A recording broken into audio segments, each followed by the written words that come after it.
So when we meet, we basically work on our robot individually. There are some people who do the programming for it, while the rest of us work on building it or drawing the designs or working out kinks in the design that's already been made. We have 2 teams currently this year, and we meet on Mondays and Tuesdays normally.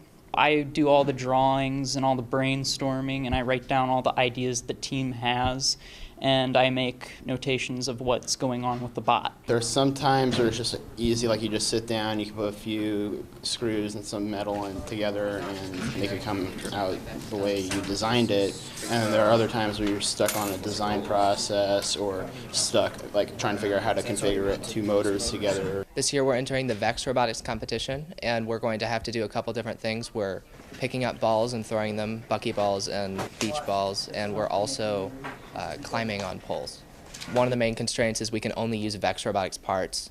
Also, the robot can only be within, I think it's a 1.5 cube, and there are some other specific rules like that we have to follow. So we built the base. This was straight out of the instructions, and then we added this. It's called the VEXNet controller. This is what we have, this plug-in here that lets it connect to the game controller so we can make it move and go.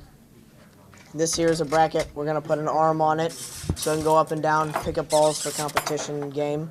And these plugs here are what we will plug extra motors into for the arm and other devices to make it connect straight to the controller, which we will program the buttons to make it do different things.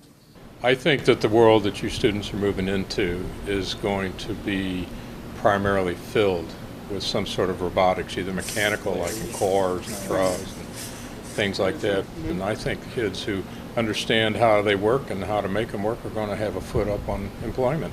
The teams will finish their robots and compete on May 17th at Oakville High School. With Nick Van Winkle, I'm Jake Lapina for Channel 97 News.